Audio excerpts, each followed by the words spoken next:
Bueno, en este nuevo video le traigo el libro de Cómo ganar la guerra espiritual, Pasos hacia la libertad en Cristo, de Neil Anderson.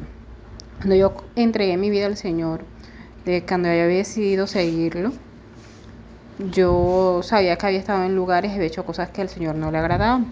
Entonces yo quería liberarme de muchas cosas y romper aquellas cosas que me ataban a mi pasado o aquellas cosas que había hecho mal. Entonces comencé a leer este libro. Se los recomiendo mucho, es muy edificante. Capítulo 1, Libre por fin. Hace unos años hablé en una iglesia del sur de California sobre el movimiento de la nueva era. Mi texto fue 1 Timoteo 4:1. El Espíritu dice claramente que en los postreros tiempos algunos apostarán de la fe, escuchando a espíritus engañadores y a doctrinas de demonios. Después de mi mensaje me rodearon frente al santuario personas que querían saber más de la libertad de conflictos espirituales causados por influencias demoníacas. Sentada más o menos en el centro del santuario estaba una mujer de 22 años que había estado llorando sin control desde que terminó el servicio. Varias personas habían intentado consolarla, pero ella no dejaba que nadie se le acercara siquiera. Por último, un miembro del personal de la iglesia se abrió paso en medio de la multitud que le rodeaba y dijo: "Lo lamento, hermanos, pero necesitamos que el doctor Anderson vuelva aquí de inmediato". Al ir acercándome a la joven podía escuchar sus sollozos. Él entiende. Pudimos sacarla del santuario llevándola a una oficina privada. Después de que se calmó, fijamos una cita para la próxima semana. Cuando Nancy llegó a su cita, contó su horrible infancia que incluía un padre abusador y una abuela que se identificaba como bruja negra. Cuando tenía 3 años de edad, recibí a mis guardianes, mis guías espirituales, continuó.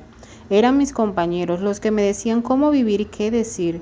Nunca cuestioné si tener guías espirituales era algo fuera de lo normal hasta que mi madre me llevó a la escuela dominical. Entonces empecé a sospechar que mis compañeros interiores quizá no fueron buenos para mí.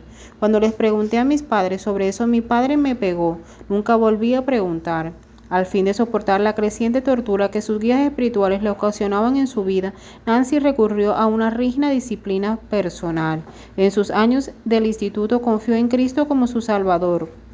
No obstante, en lugar de dejarla, sus guardianes siguieron molestándola.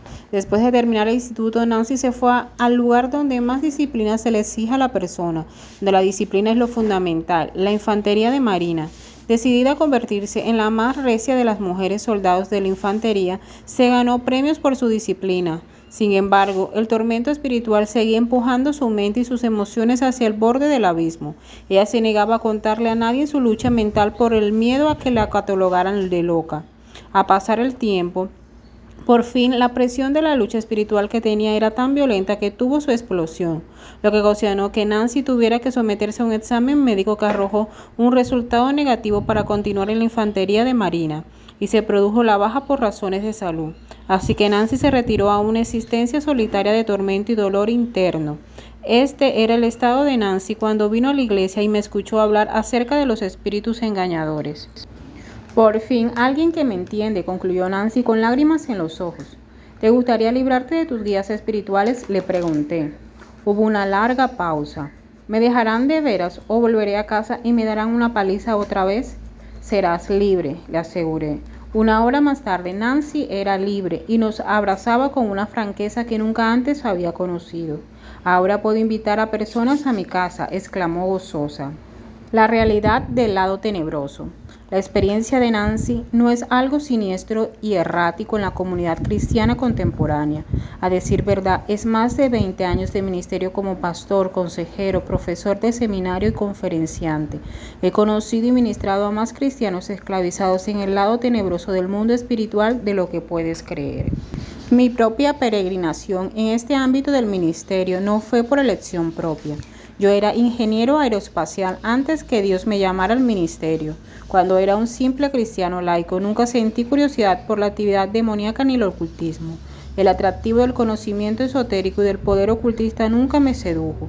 Por otro lado, siempre estuve dispuesta a creer lo que la Biblia dice del mundo espiritual, aun cuando iba en contra de la opinión aceptada. Como resultado, hace 15 años el Señor me empezó a dirigir a cristianos como Nancy, que estaban esclavizados a varias formas del satanismo y del ocultismo. También empecé a conocer a muchos creyentes dominados por patrones de pensamientos, costumbres y conductas que bloqueaban su crecimiento.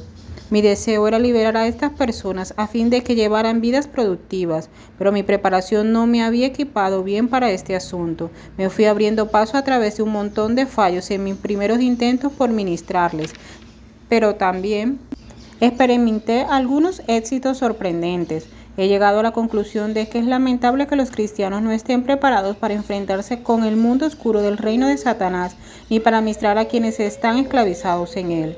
Eres uno de esos cristianos que viven la silenciosa desesperación de la esclavitud, del miedo, de la ira, de la depresión, de las costumbres que no puedes cambiar, de los pensamientos o de las voces internas que no puedes eludir, ni de la conducta pecadora de la cual no puedes escapar. No digo que cada problema sea el resultado de la actividad demoníaca directa. Aún así, quizás tú estés esclavizado porque hayas pasado por alto o negado la realidad de los poderes demoníacos del mundo actual. Dios te quiere maduro y libre. A través de años de mucho estudio y de mucha práctica ministrando por distintos lugares, he llegado a entender que hay dos conceptos determinantes de lo victorioso y fructífero del cristiano. El primer concepto es la madurez. Pablo escribió: crezcamos en todo en aquel que es la cabeza, esto es Cristo, a un varón perfecto, a la medida de la estatura de la plenitud de Cristo. Efesios 4, 15, 13. Dios nos ha dado todo lo que necesitamos para madurar en Cristo. Segunda de Pedro 1, 3. Sin embargo, Satanás se opone a que maduremos y hará todo lo posible para impedir que nos demos cuenta de quiénes somos y que tenemos en Cristo. Dado que luchamos contra principados y potestades en lugar de carne y sangre, Efesios 6, 12. Debemos tener la victoria sobre el lado tenebroso antes de poder madurar a plenitud. El segundo concepto de la vida cristiana exitosa es la libertad. Pablo declaró: estad pues firmes en la libertad con que Cristo nos hizo libres, y no estéis otra vez sujetos al yugo de esclavitud. Gálatas 5:1. Este versículo no solo nos asegura que Dios nos quiere libres, sino que nos advierte que podemos perder nuestra libertad. Antes de recibir a Cristo éramos esclavos del pecado. Debido a la obra de Cristo en la cruz, se rompió el poder del pecado en nosotros. Satanás no tiene derechos de propiedad ni autoridad en nosotros. Es un enemigo derrotado, pero se dedica a impedir que nos demos cuenta de esto. Sabe que puede bloquear tu eficiencia como cristiano, sí puede engañarte para que creas que eres nada más que producto de tu pasado, sujeto al pecado, proclive al fracaso y dominado por tus costumbres. Mientras que pueda confundirte y cegarte con sus mentiras tenebrosas, no serás capaz de ver que están rotas las cadenas que te ataban antes. Eres libre en Cristo, pero si el diablo puede engañarte para que creas que no lo eres, no vas a experimentar la libertad que es tu herencia. No creo en la madurez instantánea, pero sí creo en la libertad instantánea, y he visto a millones de personas liberarse por la verdad. Una vez que la persona es libre, te sorprenderá de lo rápido que madura. En una conferencia de fin de semana que impartía acerca de conflictos espirituales, recibí una carta de una señora llamada Frances. Después de leer la carta, me di cuenta de que las luchas que enfrenta Frances captan de manera vívida la naturaleza del conflicto espiritual que encaran muchos cristianos. Estimado Dr. Anderson, asistí a las sesiones suyas del domingo, pero mientras esperaba para conversar con usted después de la reunión vespertina del domingo, me sentí mal de repente. Estaba ardiendo como si tuviera fiebre y me debilité tanto que creía que me iba a desmayar, así que me fui a casa. Necesito ayuda. He tenido más problemas en mi vida desde mi conversión en Cristo que nunca antes.